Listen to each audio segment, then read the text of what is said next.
appearance of these so-called craft and visitors that said that no, no, no, you're not going to do that. Bad kids, don't start playing with your nuclear weapons. Okay. And, Yeah. and without getting into all the specifics, it's happened before. This is not the first time. It's happened a number of times. So we're being watched very closely. If you want to use it on a religious term, you call them angel, which means messenger. You can call them transdimensionals. There's both very good and very evil in our universe. And a lot of people take the bland view that any visitor must be good because they haven't killed us yet because they have more advanced technology. But there's an oppositional dialectic of force and counterforce preventing that. And there's very good forces and very evil that are involved in this whole process. Yeah, actually, having right. technology is no certification of being, good at heart. And if you don't know that, you can just witness what's going on with the powers that be, because those people are not. They've got better technology than we do, for example, and it's certainly not mirrored in their behavior as making them better people. So technology is actually not going to contribute to a better society necessarily. It's like anything. It's how you use it. Yeah, hi, Kerry. Dr. Bill here. Hi there. I guess we lost you for a moment there. Yeah, I'm still recording everything, though, so it's still continuous if you want me to copy it later. Okay, thank you. I'm attempting to do the same on my end. All right, so where would you say we're going, though, in terms of the financial sector? Because there are a lot of I've got a lot of research on that, too. We'll jump into that next. I'll give a quote of some of the people I've talked to. Joel Skousen, people that are very familiar with him, Bob Chapman, Tada Anderson, and many other experts. And what we have is a number of things. The first thing that's really serious, and I actually mentioned on my show almost a month in advance of when it happened, and I put a specific date on it too. October 21st was the date when the true currency and trade war started in full force. And that was when the meeting of the G20 with Tim Geithner and the G20 nations in China. And China, Tim Geithner was trying to get China to, cheapen its currency by up to 40%. And of course, China's not going to cooperate, and they're going to stop their economy from overheating because. Hi. I'm still here. Okay. So I did a little summary. I can repeat it. Basically, on October 21st, Geithner was rebuked by the Chinese, who didn't want to devalue their currency. The Chinese raised interest rates to protect their economy.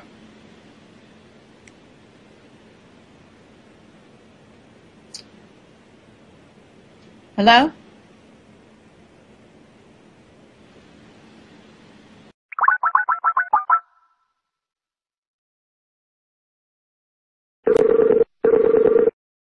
Yeah, hi, Kerry. Dr. Bill again. Okay, let's try again. It's either the gremlins in our computers or they don't want this information to get out. Right. Well, what's happening is that America has taken a policy of quantitative easing, which is a pretty strange term. It means they're going to print out of thin air money primarily based on the mortgage-backed securities. And that's the main vehicle they're doing. So what they do is they print money up, they buy treasury notes and bonds, they actually loan money to international banks like European and Dubai and Saudi Arabia, and then they get the money back with interest. In other words, they charge interest. They get interest charged against the Federal Reserve and the U.S. government on money they create out of thin air. And the vehicle they do is they multiply pledge properties that are not properly recorded with MERS. So the reason why they don't record these, in fact, the state of California has estimated between $60 and $120 billion just on filing fees for residential and commercial real estate in California alone in the last 10 years. So they're thinking of filing a suit against all these banks for $60 to $120 billion just for filing fees, which they didn't file because otherwise they couldn't do this Ponzi scheme and multiple pledging of the same property over and over again. And bundling them together to create these mortgage-backed security things because they didn't do proper securitization, which would have only been done once, so they couldn't multiply pledge it. And what's happening is this mortgage-backed security thing, which I call more BS, which is a better term, is going to bring down the house of cards. And it's all by design, because this has not been going on for a few months, and it's not been going on during a Democrat or Republican. It's been going on for probably 30 years or more. It's basically a laissez-faire attitude of this is how we're going to create money out of nothing. And they've really gone overtime since 2008, because what they're doing is they want to systematically devalue the dollar and then fold it into a new world G20 special drawing right currency with a world green tax managed by the banks, so that you have de facto world government. And eventually they might get regional currency, so 2 to 5 years you might get an Amero, which will replace the U.S. dollar, the Canadian dollar, and the Mexican peso. So you'll have regional currencies, but that'll be a kind of after the fact, in other words. Okay, but what we're talking about here, by the way you're describing it, sounds like a slow process, and I have other people that are saying it's going to be much faster than that. Well, it's going to be faster than, yeah. There's things that have changed the variables, so it is going to be relatively fast. And it started to speed up dramatically October 21st last week. And the reason why I announced it a month in advance is because of that, and because of the earth changes. They have to use it or lose it. Once there are some major CMEs that they can't control, or they're allowed to happen, let's put it that way, they could knock out the military communications and use military, advanced, 21st century military on Earth, so that you can't do any military operations or control population from real IDs or tracking people, which basically they're systematically moving from gold over the last century to paper money, and then electronic money, and eventually what I call biometric money, where you don't just have electronic money like in your bank account on your computer. You actually have biometric money where it's in somebody else's computer, and the opening code is you. Your DNA, your iris scan, your fingerprints are going to be the opening code. And you don't have to have credit cards on you. You just have to prove that you're you from your DNA or your iris scan or retinal scan. Okay, but the thing is that some of these, first of all, my understanding is that something is slated, they think, to happen around beginning weeks of November. And yeah, that's right. I agree. I think that we're going to have some major announcements, and I think you're right. Right at the time around when this possible CME thing that could happen, we have the day after the election is the announcement by the Federal Reserve of some major announcement. And then Obama's leaving for Indonesia for apparently aid there 3 days earlier than he was scheduled to go to Indonesia.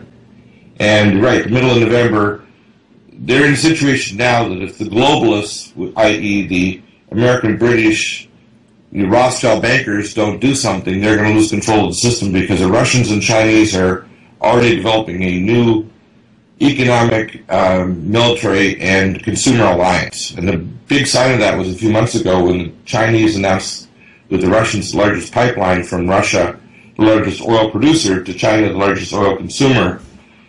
And now the 5th largest oil company on earth is China Oil Company. And basically they're saying, you people over here are trying to maintain controls of the Bank of International Settlements in Switzerland and Basel and the International Monetary Fund, but we've got an ace card here in our sleeve, so that if you don't cooperate with us and give us what we want in this whole deal, we can exist without you. In other words. Okay, you're saying that Russia and China are saying that. Right, they're smart, and that's why you see China doing major infrastructure and even hospital building in Tanzania and Kenya and across Africa. Same thing in South America. They're literally flying with pallet loads of money. A lot of the money they're actually flying in and giving is U.S. dollars, because they have U.S. printing plates to print money, and they're printing it because of the deal made a few years ago in 2008, so they wouldn't pull down the treasuries that they're holding trillions of dollars to collapse the economy right away, because it has to be a control collapse. If it's a very rapid one, they'll lose control. So they've got to switch over the system. And you're right, the middle of November, which is right after the election, is when a lot of the major levers are going to be pulled to move us fairly swiftly toward a world government and a world banking system, because all the rules are already in place now. I talked to Joan Beyond before she died last week, and she'd been teaching this for years, that the special drawing right and these rules like FINRA rules that were passed back in the spring, the financial rules, the rules over the Security and Exchange Commission, everything now is seamless not only across Europe, but Asia with EASA, and the European rules across the European Union with the Treaty of Lisbon. So now it's a fait accompli. The First and Second World have universal and seamless banking rules that allow world government through the amalgamation of the G20 top 20 economies. So that's possible now. So I think the middle of next month they're going to start making the final moves to close this door and to create a world currency. Okay. That means still allow people to print their dollars, but they're going to control the exchange rates. They're going to control the amount of credit, just like the Europeans are now talking about controlling how much credit each nation can generate. So they're going to try to force austerity on the Greeks and the Irish and the Spanish and the Italians, etc. But they're moving toward this world government and the world banking system very quickly. It'll happen between mid-November and probably the spring will be completed. Okay. So, but what does that mean for people in terms of their finances? In other words, let's talk a little bit more pragmatically. Does that affect people's money that they've got in the bank at the moment, etc.? Yeah, well, what there is probably to happen from all the amalgamation of all the words I have from all the different experts is that they expect between now and next spring or summer roughly 2/3 devaluation of the U.S. dollar. So whatever you have denominated in dollars, whether it's pension funds, 401ks, whatever, there's even some bills that they're squeezing the wings that they want to get in after with either the lame duck government or the new government that replaces the Senate and Congress that comes in January to take over people's pension funds to the tune of $6 trillion and then give government treasury IOUs. Okay, everybody's... Yeah, go ahead. So the question is, for people, in other words, if they have, for example, their money in other currencies, are you thinking that this is better for them? Oh, right now you see all the other currencies are trying to develop parallel. They're trying to drop parallel. What America has done by quantitative easing is speeding the rate of drop so that America is dropping faster than everybody else. It's a called beggar my neighbor kind of policy, according to Bob Chapman and others. And experts from, say, the Global Research in Canada and the University of Ottawa, what they try to do is they're trying to build up their own production, their own economy by devaluing their currencies faster than other countries are devalued, so they make their own economy look relatively better. So the balance of trade, etc., improves. So rather than getting the Chinese who wouldn't cooperate to devalue their currency, they're systematically using quantitative easing, which is supposed to start the day after the election, seriously. And they're saying the minimum they're going to do is to create an extra $100 to $200 billion of money per month.